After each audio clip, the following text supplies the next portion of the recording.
All right, so today you might be at the point where you're ready to add embellishments to your animal.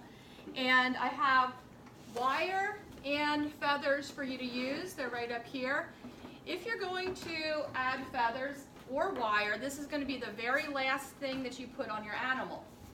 The wire is easily cut with a scissors, and it can be used for whiskers. The way you would use this, cut it into the size that you want, and you're going to come over here to the hot glue. There's a needle tool here.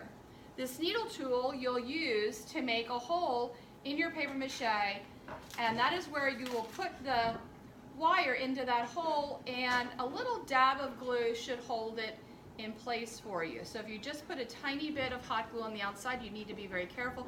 You can actually take the wire and just grab a drop off of the end of the hot glue, and that should work pretty well for you.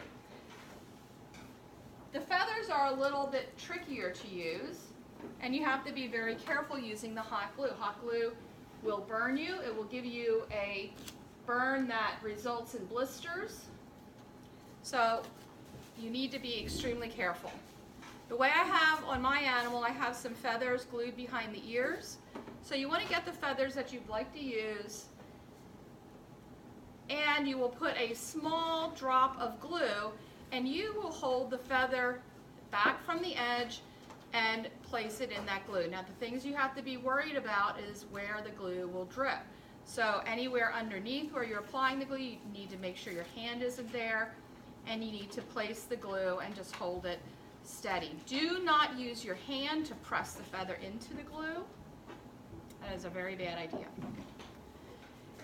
You can also use the same method with the needle tool, making a hole and kind of placing the feathers that way as well.